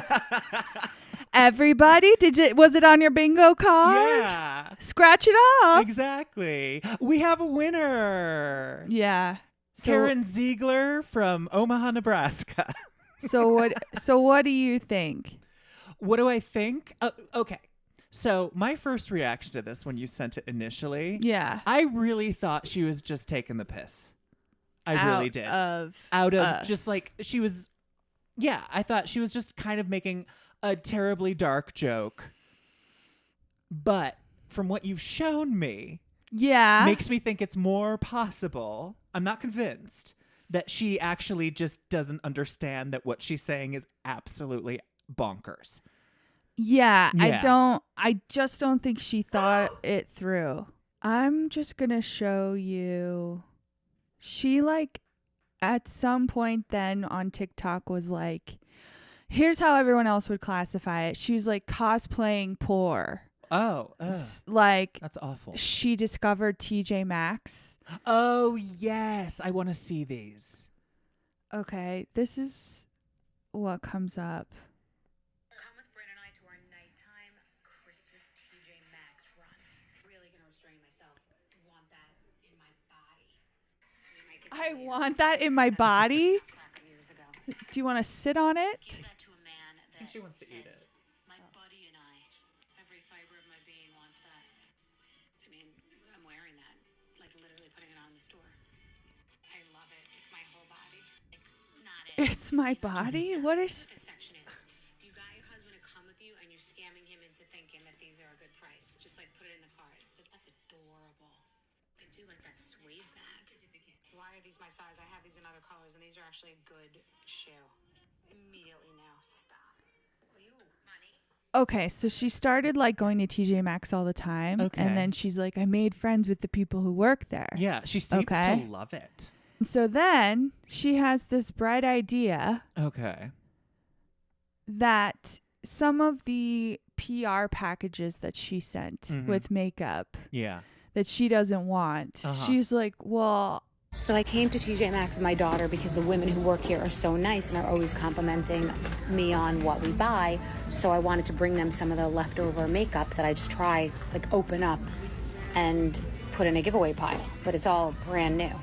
Over the giveaway stuff, and I put it all in separate little bags for my friends here. So you'll meet them soon. So this is my friend who compliments my purchases. What's your name? Consuela. Okay, so I've got some goodies for you in here. So I put them in separate bags, like so it's like got separate like eyeshadow, brushes, lip, whatever. But I'm gonna give you the whole thing, and you can give it out to your friends. But they're all things that have been opened once and like not used, but they're good and fancy and expensive. Okay. A lot of trouble for taking it. No, you won't. Consuela, I'm gonna message TJ Maxx on the Instagram, and they're gonna make an exception. Okay. Don't worry, they'll come reach out to you because the people are going to speak. I was at TJ Maxx and the women were complimenting some of the things I bought. Oh, that's so nice. I want to get that. I wish I could afford it. So I went back there with this big bag of probably like $1,000 in makeup. And they have a policy where they can't accept it. Luckily, Restoration Hardware doesn't have that policy. And I brought over the same bag that I got back from TJ to Restoration Hardware. But it's been all over the worldwide internet that I'm really cheap, which maybe I actually am because I don't waste anything. So that I'm really cheap and that, what is it called? White savior? What is it called? What was that word? What is it called? Racism. Yeah, I've heard that bandied about. Somebody tell me more.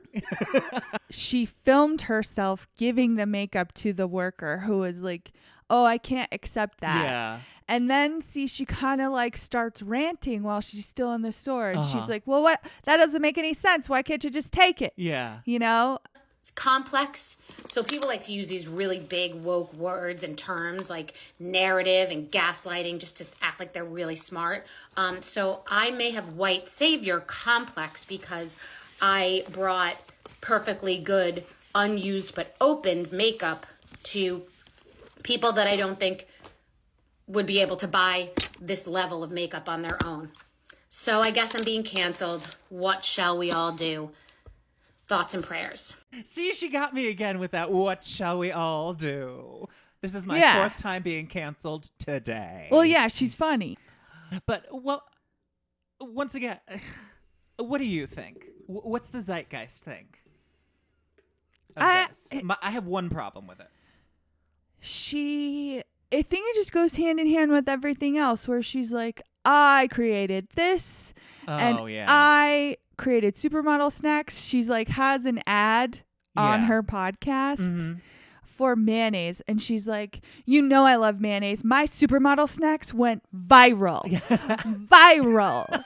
And I'm like, what does that mean? Yeah. Because every day you made a new snack. Well, also Lunchly went viral for all the wrong reasons. So that means nothing. Yeah. And so I just feel like she's like, congratulate me. Yeah. Well, my issue is that she filmed it. Right. What would have been great? What would have been wiser is if you had gone in, not filled it, given the, expensive makeup to whoever would take it. And then on their social media, they would have been like, oh my God, Bethenny Frankel is so nice. She came in and she didn't even have camera with her. And she gave us like really expensive, like unused makeup. And it was great. I bet that's what would have happened. And then it would have gotten quickly through social media that Bethenny Frankel is a giver of things. Yeah. Do you think? If I guess it could if she have had not filmed herself. I know what she was going for, but she had to fucking film it. Well, and she films everything. Like, yeah. She also went to Chanel. I saw this without an appointment. Yeah. And they were like, oh, you're not dressed. I don't remember if there was that she just didn't have an appointment. She was like, but I'm Bethenny Frankel. So I'm in Chicago and the man at the Chanel store opens the door like this much. Like Ratatouille couldn't fit in there. And he's like, hello? Do you have an appointment? Like, he's like Lurch in the Addams Family. Like, you rang? And I'm already on the offensive, and I'm like, no, I don't have an appointment. I have a credit card, I have a bag of carrots, popcorn, a basic bitch purse. Am I not allowed to come in at 3:54 on a Tuesday? Evidently not. I don't have an appointment. And to be like treated like you're an interloper. Like, I'm just walking down the street, just opening up a door to just walk into a store. I thought that's what happened. Like, I didn't realize that we're not allowed to walk into stores anymore. I don't have an appointment. Got to get a pap smear appointment and also to go walk in Chanel. No big deal. Yeah. No, I saw the one where they did let her in and she's like dressed gorgeous to the nines. And she's like, let's see if they let me in today. And yeah. they did. Because she just won't shut up. She won't like let things go. Yeah. Then she talked about a chicken salad because she's always trying new chicken salads. Her relationship with food is concerning. I'm sorry. It's I think we weird. have enough evidence of Yeah. this. And also when she was saying in the TJ Maxx video that she wanted to like eat that thing, it was just like a big plastic thing shaped It like was candy. Yeah, like a big like a peppermint wheel. Peppermint. Yeah. Yeah. And it was like, yeah, because you're hungry, girl. She's like, my body wants that. It's like, yeah, because you need blood sugar. Yeah. That's why you're fucking cranky all the time. Right. Yeah. And so she was really into this chicken salad that's sold in the Hamptons. Mm-hmm. And so she got her phone out and went into the deli that sells it. Yeah. Waiting for them to be like, thank you so much for promoting our chicken salad. Yeah. And no one said anything to her. Uh-huh. And then she's leaving and she's like, I can't believe nobody said, I guess I just do this for free. Yeah. Do you know how much chicken salad I probably moved for them? I want a big reaction. I'm looking for a reaction. I've moved tens of thousands of dollars of food here. I want a big reaction.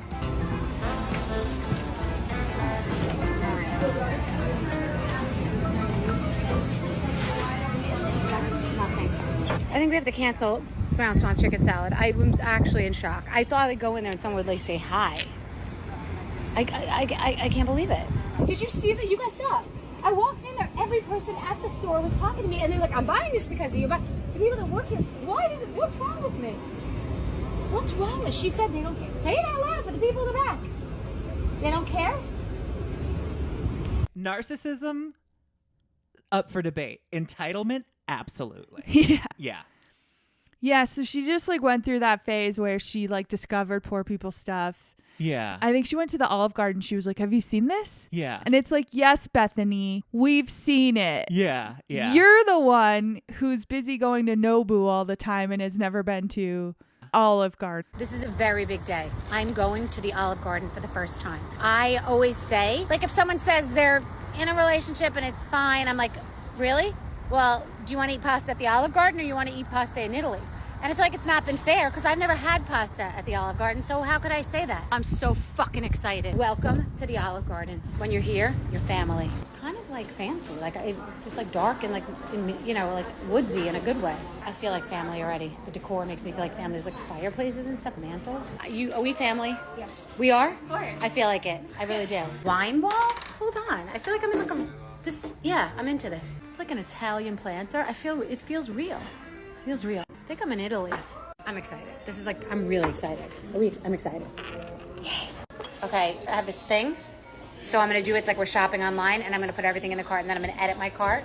We currently have toasted ravioli, which has meat in it, and stuffed ziti fritto, which has 5 cheeses in it, and I'm gonna count them. Calamari, they have fried calamari. It's wings, not tentacles, which I'm a tentacle girl, so we're not gonna do that. Please come, yes, we need help. The monitor only does appetizers and drinks. Does it do main courses too? No, so you're gonna actually take a look at the main courses right over here. All right, I'm stressed out, so it's family-like. Okay, great. Ordered angel hair, marinara with shrimp, and we got the toasted ravioli, and then salad for days, and breadsticks. I just asked Alton, my driver. He's never heard of Olive Garden, and I just said, I'll do it for you. Tell me the truth, do not lie. I know you feel like I'm family, but do you feel like when you're here in the Olive Garden, you're family? No. No. He said no, but I don't know why. Why? Family, it's more lovely, more Albanian. Albanian is different tradition. Are you going to leave me when you're famous? No, I'm not going to leave you, trust me. Yeah, that didn't sound the same as the, no. I took him to the Jingle Ball, and people were asking me if they could date him. He's taken. Rita's his wife. Yeah, but I don't like you. You don't like me? Yeah. Okay, that seems relevant. That seems relevant. So it's supposed to be that they have amazing salad dressing, and breadsticks at Olive Garden. So we're gonna find out together, okay? We're both Olive Garden virgins. These are the famous breadsticks. Christmas. This is stuffed rigatoni and fried ravioli. Ziti, my bad. You bring gumo or you bring, I said, It was nice. And it's got like a dusting of garlic. Boom. Ziti, stuffed ziti.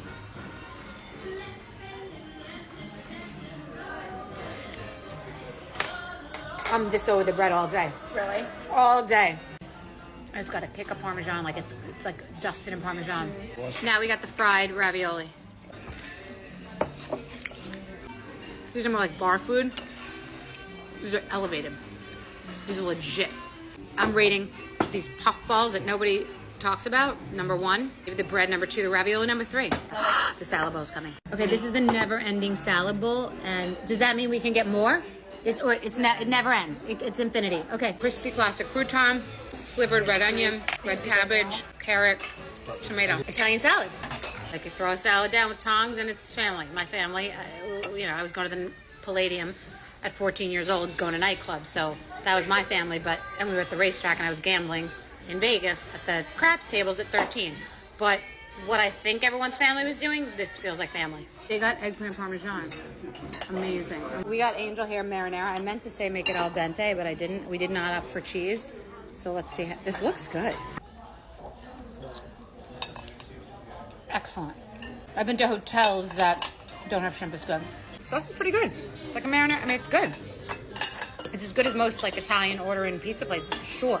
You could be in a relationship at the level of Olive Garden pasta. I retract whatever I've said. I like it.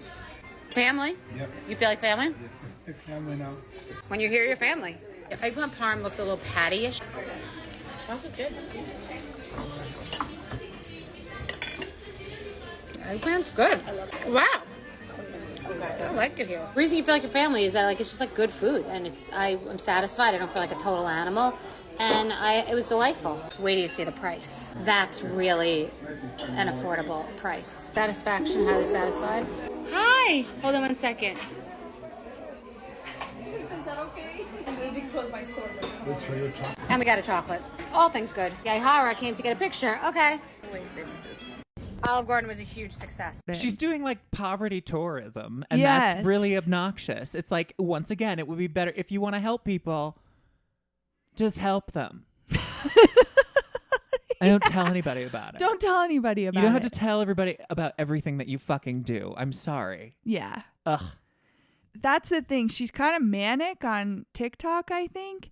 There's even this creator Yeah. who he's so funny. He makes me go look up what she did that day. I'll show you him. Okay. But he'll also say, what she did today, let's categorize it. Is it mother or manic? Okay. Okay. I want to see this. Bethenny Frankel's releasing the Epstein list. Let's determine if she's mother or manic. Manic. She told the victims to create a Patreon where they release every name week by week. Scratch that. She can do it herself because she has enough names. Then she deleted that video. Manic. His name's Evan Lazarus. Every day he'll be like, let me talk about the 12 videos she released in the past 6 hours. No, I mean, she is very prolific. She is. Yeah. And did a gay guy give her kombucha because she clapped like a monkey for it, dyed her hair orange for attention, dyed it back to black while making jokes about the prison industrial complex, ate a rainbow cookie while spewing hypocrisy, said every man that would date me would hate me, except for the one she's dating right now, who is, of course, saying crazy things about her. Revealed she's a hobbit on the Today Show by showing that she has nothing below her. That all happened on September 5th, guys. Yeah.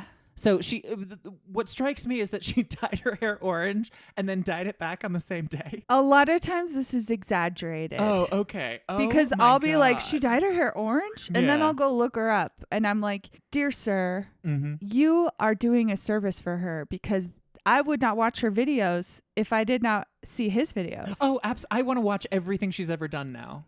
I know. Yeah.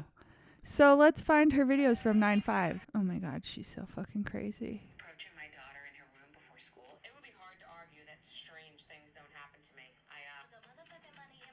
You could put my one thing for sure and two things for certain is I'm never gonna hear you out if what I'm hearing is stupid. So see, she's just short. So Yeah. revealed she's a hobbit on the Today Show. Oh, got it. Okay. Yeah.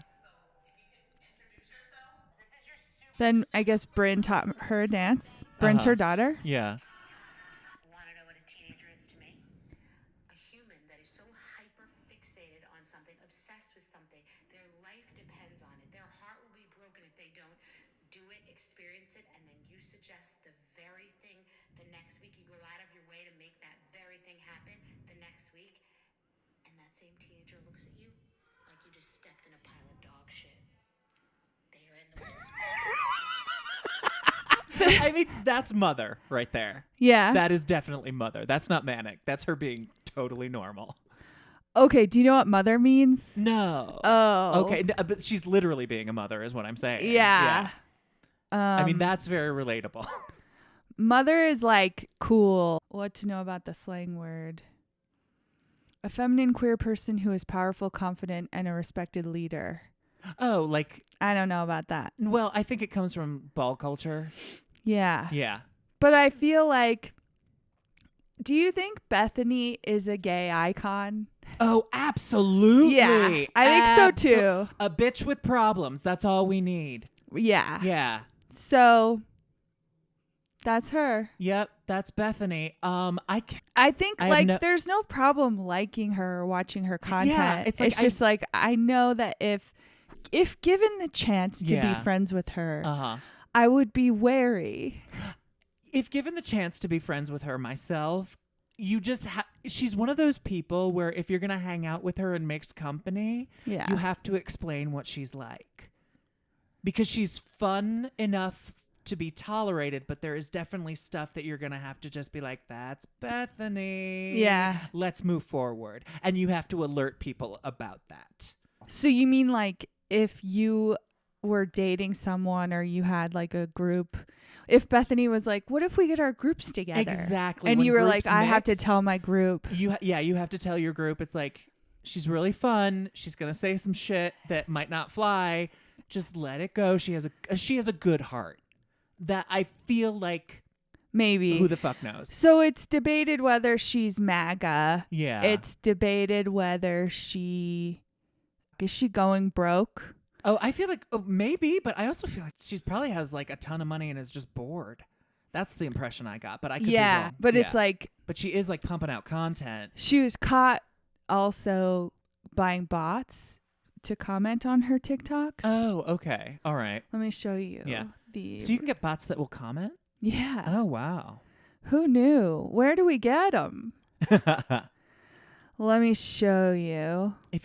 If we got bots, they would be like, I hate them. No, you can tell them what to say. Oh, nice. Yeah. So she posted this thing where she looks like she's going crazy. One of the comments says, sure, could you share the video description so I could tailor the comment for you? That's the bot. Oh, yeah, for sure. Lana is a bot. But I just want to see the picture.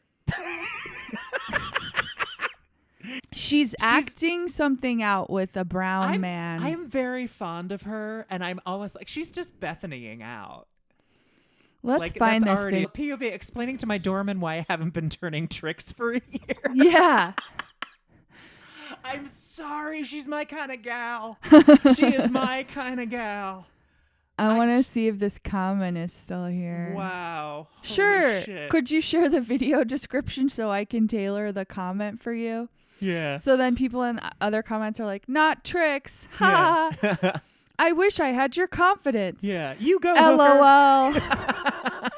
Love your purse. Yeah. Your outfit is Devoon. Oh, yeah. Anytime she tries something she likes, she goes, it is Devoon. Oh, okay. Yeah. She's got her own. She's got her own She'll be like, I came up with the best word ever. Devoon. Everyone uses it. Yeah. They're saying Devoon from here to Salt Lake City. Yeah. One impression I get from her TikToks, though, this is just woo-woo me. She seems lonely. You don't ever see her with a lot of people or like with a friend. No, like, why is she talking to her doorman? And yeah, exactly. Why is she talking to her doorman? Exactly. Because she could like film this with a friend. Yeah. If a friend came over. Exactly. But she's always alone, and she's always just like, maybe it's just the nature of when she TikToks.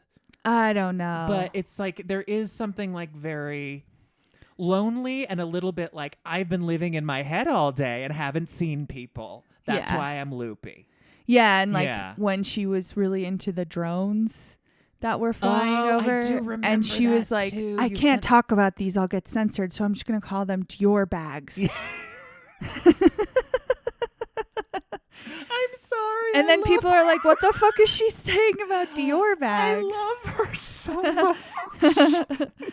Oh my God. I'm sorry, guys. But Bethenny Frankel, hits a sweet spot for me. I'm sorry. I want to shout out another show. Okay. And I think maybe if you love her, you should watch it. Okay. And it's something like The Boss with Bethenny. Mm-hmm. It's her own like apprentice like show, but she's hiring an assistant or someone to work on her team. Okay. And they all have to compete in these various, like, to get her the best pumpkin spice latte in the they city. don't have to do that Okay. though. They have to do like real business stuff. Oh, okay. All right. Or she'll be like, we're doing a shoot for my Skinny Girl Spanx. She has Uh-huh. her own like Skinny Girl shapewear. Yeah. And she's like, so you have to style me Mhm. for the shoot. Okay. And she has like a confrontation with one of the contestants. Yeah. And it's giving manic. Yeah. Okay. You know? Yeah. Yeah. It's Yeah. fine. You can like her. I do like her. I'm sorry, guys. It's fine. Yeah. Okay. Thank you. Thank you for accepting me fully. Yeah. I feel seen and I feel validated. Thank you. Good. That's all I want. Yeah, I know. I know. You're a nurturer caretaker. Do you think? No. Yeah. Not a bit. I don't think Yeah. so. No. Neither I of don't us think are. I'm very good at Yeah. that at all. Good. You, me, and Carol. Yeah. In the same boat. There you go. Well, what I want to know is, when did you start hating women? Oh, today. Okay, great. Yeah. I Alright, don't just making hate sure. her. Does it seem like I hate her? No. I just wanted to. You said that to me earlier, so I wanted to push it back to you. And I was like, here's the best moment ever. If we want to be real, we know everyone hates women. Yeah. And I am included. No, I think we all have. I definitely have wiring that it's like. Yeah. I have to think about, and Yeah. there's still some stuff that's just like unconscious, subconscious. Well, that's same thing with racism. It's like, yes, Yeah, it's I think really bad unconscious. things and I have to like look at it and be like, ew. Yeah. ew. Yeah. I need to rewire that. It's just the nature Yeah. of being white today. A white privileged man. Yeah. That you are. Yes. So super privileged. I do I sometimes am think in many ways. being gay is a privilege because it means women will automatically like you. Plus, like, the whole attitude about like sex and love is just so much freer. Yeah. I don't have to deal with any of that shit. When are you going to have a baby? Yeah, never. Okay. And then well. I just like jack off and jizz in their face. and they're like, we love it. That's my baby. Yeah. Do you, queen? Yep. Slay. Guess what I have for us to close with? What? I have Skinny Girl Margarita. Oh my God. And I have Skinny Girl Pinot Grigio. Which one would you like to Pinot taste? Grigio, please. Me too. Okay, great. This is going to be a taste test, everybody. I'm going to show you the bottle. Oh, yeah. All right. It's a very It's skinny actually, girl on it's the bottle. California white. Okay. Oh, so it's like a white blend? Yeah, I think that's the only way they could get it down to 100 calories. Yeah. Oh, okay. Yeah. Because it says 100 calories very clearly on the front label. I want you to know that this bottle was dusty. Oh, fancy. You know? You're saving it for a special occasion. It's a real special Well, vintage. it's aged. Yes. All right. Cheers. Cheers to Skinny Girl, to Bethenny To Bethenny Frankel. Yes. Let's celebrate her. All right. Mm. It's fine. It reminds me of like Fetzer, like one of the real cheap kinds, barefoot. Oh, a little bit. Yeah. It's just kind of like bland. There's no center to it. It doesn't have any No. like kick or pop. It's just like, this is white wine. This is white wine. Yeah. It's just like the most generic Kirkland white wine you could possibly taste. It kind of has like a bitter taste at the end. I'd have to drink a lot of it to like it. No, it does have like a little bit of, like a bitter aftertaste, kind of like the skin of a nut. Yes. If you like have that in your mouth. Yeah, right? Yeah. It tastes like nut skin. That's what we're saying. Nut skin wine by Bethenny Frankel. Only 100 cal. I do think the Skinny Girl Margarita is better than this. I actually did buy the Skinny Girl Red at one point, and I remember really enjoying it. Oh. No, I was like, this is like I was on keto or something at that point. Yeah. And so I remember getting it from like a nice wine shop, and it was I was surprised it was good. It's kind of hard to find this brand, which I think is interesting because I don't remember seeing it everywhere when she claimed to be so rich. Yeah. Just keep drinking it. It's great. It's so good for you. Thank you. Proanthocyanidins. What is that My word dad, of the day? My dad loved red wine. He taught me that word. Okay. When I was a kid, he was like, yeah, I'm getting my proanthocyanidins. And it's clearly the opposite of cyanide. It's like, the word, it's like anti-cancer fighting. Oh, antioxidant? Yeah, whatever. Yeah, it must be like anti-inflammatory sort of thing. Yeah, sure, Dad. Well, yeah, great. Yeah. Just get drunk. You don't have to justify it, Daddy. Yeah, I wasn't thinking about it. Yeah, it's fine. Everybody loves it. Oh, I did want to ask you one more thing because we talked about her like possible financial situation. Yeah. The TikToks that I've seen, there's never like her getting out of a fancy car. You don't see a lot of her apartment. You know, you're not seeing like besides that one Chanel video where she like obviously specifically dressed up to make a point, you don't see her with like a lot of luxury, which is fine, but is she trying to pretend she has more money than she does? Right. Yeah. I don't know. There's just like some nights she'll go out and her hair and her makeup and her clothes will be done. Yeah. Yeah. And sometimes she'll show off things that she bought and she'll say, Davoon. Yeah. This bra is Davoon, and sometimes it'll be $5, and sometimes she's like, I had to get the brand name. I just can't off the cuff think of like any brand names she's really plugged. Yeah. I mean, does she do like ad content? Does she do? Yeah, okay. she does. All right. I mean, because I don't notice those things. Yeah. I'm getting better at it where I'm like, oh, there's just Bloom in the background or whatever, you know. Yeah. Was it the Bloom to poop? What? What's Bloom? The thing that makes you poop? No. It was actually I think a pet influencer's videos. They still got fucking paid for doing absolutely nothing. Well, we don't know. Yeah, that's true. I saw a fruit fly when they pissed me off so much. Oh yeah, my body's decaying inside, so that's gonna happen. I think me too. Yeah. So. Yeah, we're rotting from within, everybody. So go subscribe and rate and review the podcast so we can go to the doctor. Yeah, rate and review. Yes. We need to go to the doctor. We need health insurance, guys. It all depends on you. If you don't rate and review us positively, we will die. We will die. We will. Yes. All right. Thanks, everybody. Bye. Bye. Scrolling through my feed, all I see is bullshit, fake news, clickbait. Gotta sift through all of it. Like share, retweet, trying to keep up with the trends, but it's all just a facade, man. It's all pretend. Online bullshit, that's all it is. You say you're living large, but I know it's just a myth. Online bullshit, can't you see? We're all caught up in the nonsense. It's time to break free.